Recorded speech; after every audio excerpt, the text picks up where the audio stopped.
Politics with your host Carla Quebec and Mr. Willen. Can you check if your microphone is on? Just go ahead and there's a little button there. I want to make sure I got you there. Okay. So we are back, and thank you so much for being here, Heather. And I know we wanted to have you back. We had you last week, and we wanted to share the walkathon that we're having at Options House, and of course I'm going to be there supporting. We also today have another wonderful guest, William Long, who also works at Option House, and he has supported them, and also you coordinate a couple of things for them. So thank you so much for being here and making time today. I know it's Sunday, and for all of those who are watching Inside Politics, www.kcaaradio.com, or you can follow me on Facebook, and I'm live also, or 1050 a.m. or 106.5 FM. So we have a lot of different ways you can watch us or listen to us live. So Heather, tell us a little bit about, I know we've had you last week, but tell us also just a little bit for our new listeners, what is Option House? Option House has been here for over 40 years, and we are a domestic violence service agency. We have a shelter in San Bernardino that is a 32-bed facility. We also offer outreach, support groups, legal assistance and advocacy, and many other things for victims of domestic violence. And I know that we were talking a little bit last week when we had a meeting, and I know that you shared a couple of statistics for us in regards to beds in the San Bernardino County. Would you like to share that with us? Sure. There are actually only 6 domestic violence agencies that are shelters that are funded, semi-funded by the government, and we are one of those. We have 32 beds ourselves, but there are only a total of about 150 beds in the entire county for victims of domestic violence. Which is very, very, very little. Now, if you look at the fact that 1 in 4 women and 1 in 7 men will be affected by domestic violence in their lifetime, that's staggering. Right. Yes, it is. And so we need to work a little harder on getting some more beds. Right. Not only in our city, but in our county. In our county. Right. For the domestic violence, because it's a huge number compared to the beds. Yeah. Or even resources. Correct? Mm-hmm. So, and tell us a little bit about what domestic violence is. Well, I'd like Mr. Long to share a little bit more on that for us. He is our prevention specialist and is out in the community all the time talking about domestic violence and how people can get involved, how they can get help. Yes, domestic violence strikes all aspects of our lives. It really makes a deep impact on the children and the family. Right. It entails all various degrees of violence, physical, sexual, psychological, emotional, as well as economic. Yes. These all make an effect on the family, and it's a hardship that everyone must endure.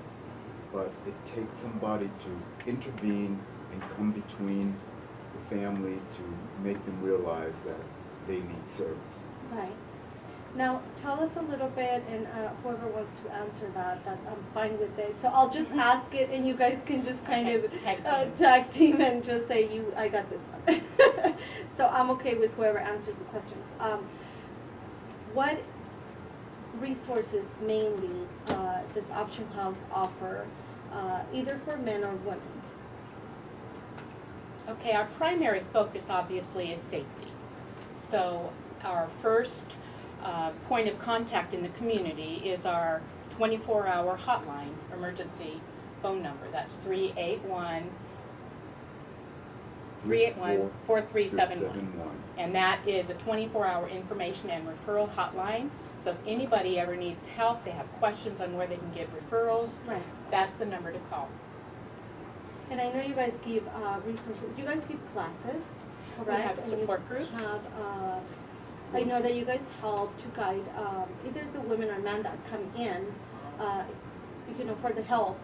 You guys give them resources to guide them. Right. To guide them to where to get safety or how to go legal wise also. Do you guys have resources on that kind of aspect also? Yes, each week there is a weekly support group class in Spanish on Tuesdays, 10 a.m.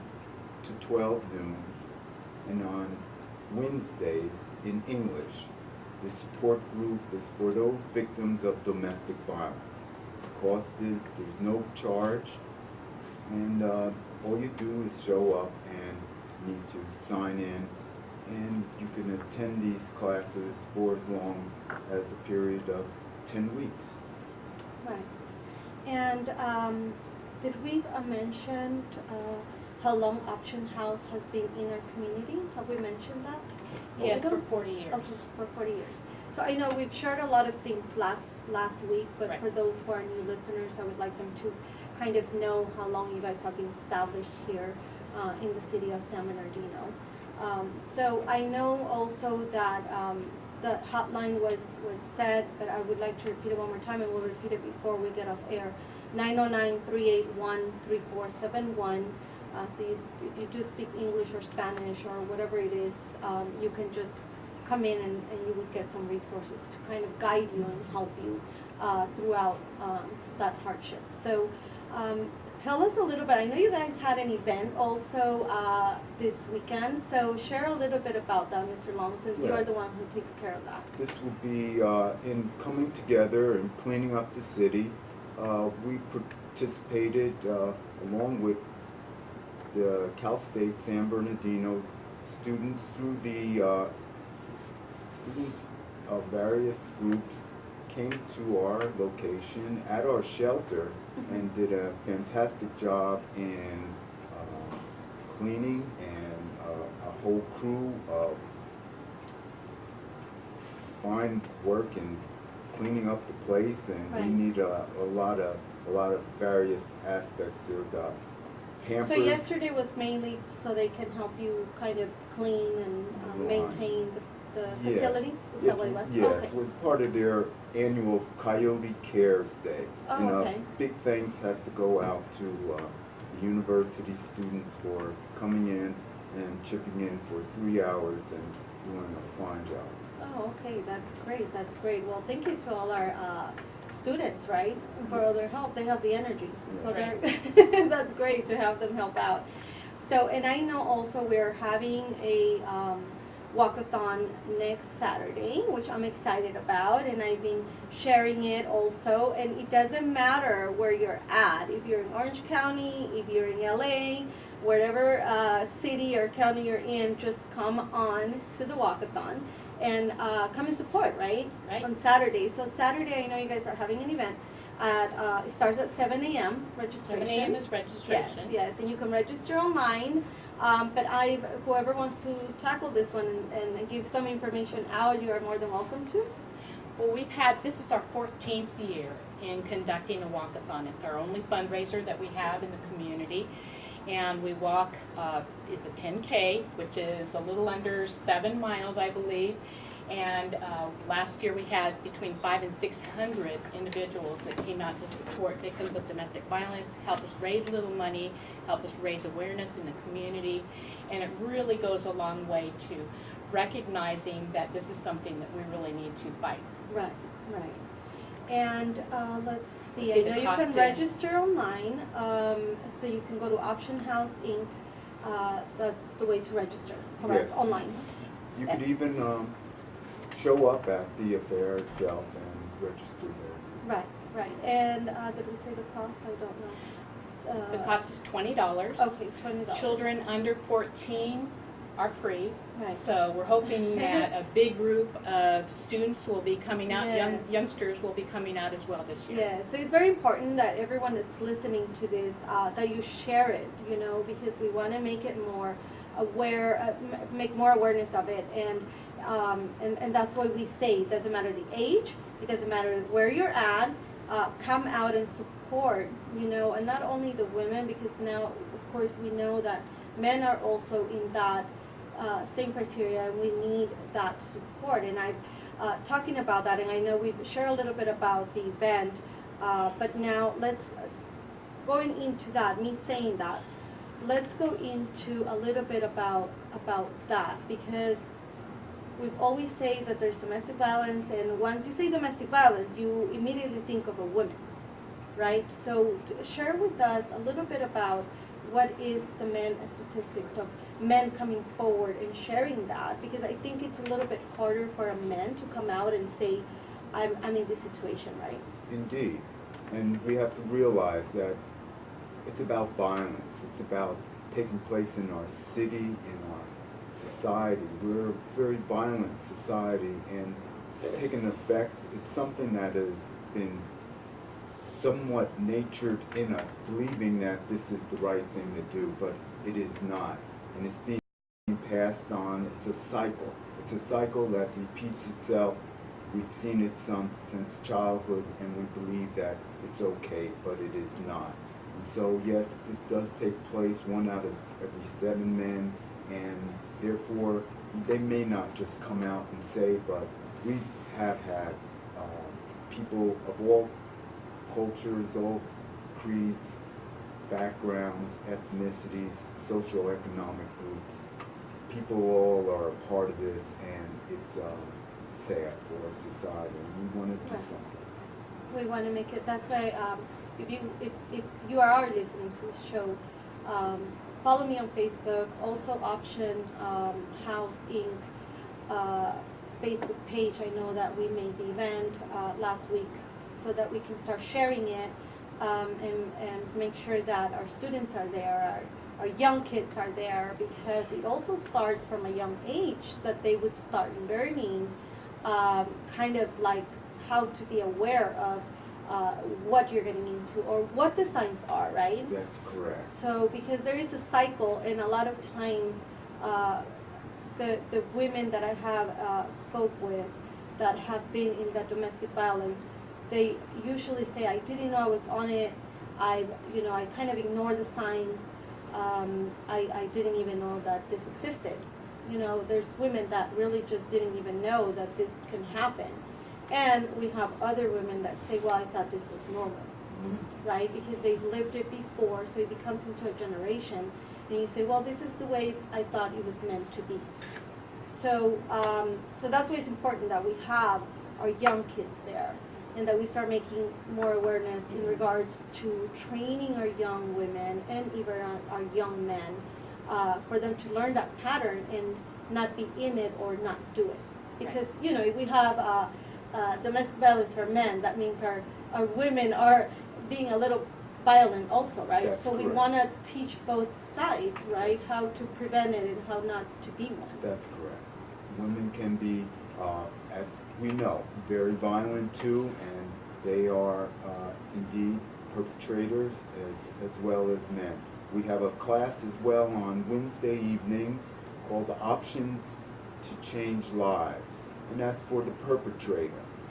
Once thought of as for men only, the men's group, but it's not the men's group. It's for all those who perpetrate this and cast this violence on their intimate partner, who can be of the same sex as well.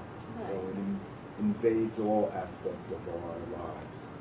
Right. And I know that we also have shared with Heather on our conversations that we have to make an awareness on our young people, because we want them to grow positive, mentally healthy, with a good heart, and knowing the good and the bad, when it's a standard to say, even with friends of the same sex, right? To say my friend is not being such a good friend right now. Mm-hmm. So what are the boundaries that we are teaching our kids to be able to say no, or to be able to accept some treatment? Because sometimes our girls or young boys run into those treatments with their own friends, and they get taken advantage of. So then they start learning that pattern is okay. And I know that you said you were working with that, with your daughter also.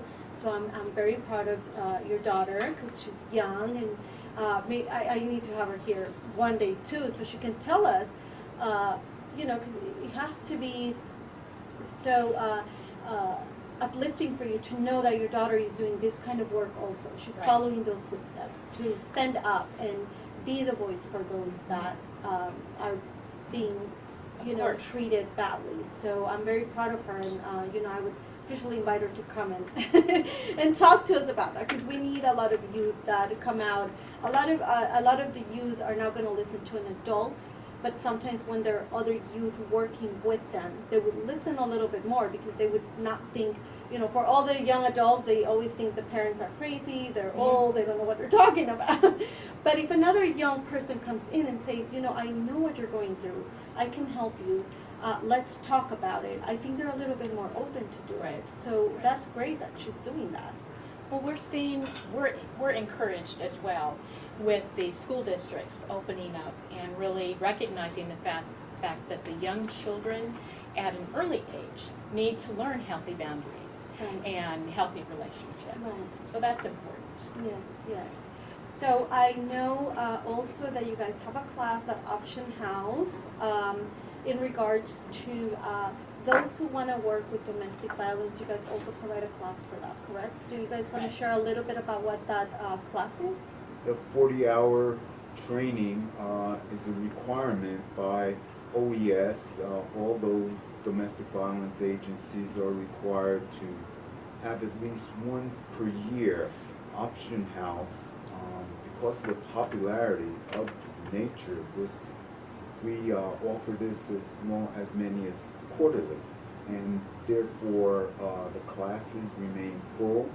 They are a training for 40-hour domestic violence related, and so you get a full-fledged around interim To deal. composite of law, social work, child care, all these at various aspects of domestic violence. Various speakers come in, and the class takes place at our location at 813 North D Street. 813 North D Street. So if you guys have questions, if you guys want to visit them, if you're interested in, of course, working with domestic violence, that's an opportunity there, so that you could take advantage of that class, right? Right, So, right. so that's great. What else I wanted to touch the topic on was, I know that every nonprofit needs funding to run. So we know for sure that any sponsorships is always welcome, right? And well appreciated. And but also, is there anything that you guys are looking at specifically right now, or even to collect at the walkathon that people may come and drop off? And remember, for the walkathon, to all our listeners, if you don't want to walk the whole 10 miles, we don't need you to. We just need the donation, so you can drop it off and hang out with us and have some fun, right? And and also if you need anything at all, you can share it now, so that way they can either bring it in, drop it off at the event, or drop it off at your location. So. Well, when we have individuals that come to the shelter, again, it's a 32-bed shelter, so that's 32 beds that need sheets, blankets, comforters. We need towels, hand towels, face towels. When the people come to the shelter, oftentimes they have no extra clothing, so we always are open to accepting clothing, shoes, jackets, pillows, all of those things we could not go without, and most of those things are donated by people in the community. So if you give us a call Monday through Friday at the office, you can always come by and drop off those things if you don't make it to the walkathon, although we hope to see you at the walkathon. Yes, and please share it, because we have been sharing it. Shout out to Melinda and Norma, hopefully they're listening. I think they are. And to everyone, thank you for your hard work at Option House. And so I know that there's a lot of different aspects that involves this subject. And domestic violence, I think it's being seen a little bit more now. I believe, that's my belief. I don't know if it's, if you guys are gonna agree with that. I believe it's always just being around maybe almost the same amount. It's just that we have so much media now that we kind of see it more. So now it's just that we have the Facebook and the Instagram and so much media going on. You can just go ahead and turn your phone on or your computer and TV, and boom, it's there. So I know that there's different aspects, and that we never have really enough time to kind of say everything that we want to touch bases on. And I also know that a lot of times we have our police department involved. Right. Right? Because they're probably the first ones to be called if there is a domestic violence happening. So in our view, and I know that we would probably need a lieutenant or police here to kind of answer all our questions too, but I know that when they get called, sometimes also it's a repeated domestic violence where either our women or our men are saying, I don't want to press charges, or Right. and they keep being on that same situation. So I know that we face a lot of things that that need to have a longer conversation. So Right. maybe we can bring a lieutenant or a police that can say, these are the kind of things we would like to work on, or these are the kind of things that we need to change, and work with our resources that are also doing this domestic violence, partner with us. So with that being said, we're running out of time, but come out to the walkathon next Saturday, right? May 6th, $20, 7 a.m. You can register online or come out and meet us on 4th Street and Arrowhead. That's very important. I don't think we've said it before. But 4th Street and Arrowhead, we'll do a walkathon. You can come in, donate. If you don't want to walk, that's okay. We understand. I will try to walk the 10. I don't know if I'll be a good sport though, and I'll try. I really try. So thank you for listening. Thank you, Heather, for Thank you being so here. much, Thank you, Carmen. Mr. William, for all your My hard pleasure. work and for visiting us again at KCAA. We'll see you guys next Sunday. You're listening to Inside Politics with your host, Carla Quebec, and thank you so much for listening. See you guys May 6th, walkathon at 4th and Arrowhead with Option House. Come and support the domestic violence. Thank you. Have a Thank great you. weekend. Bye.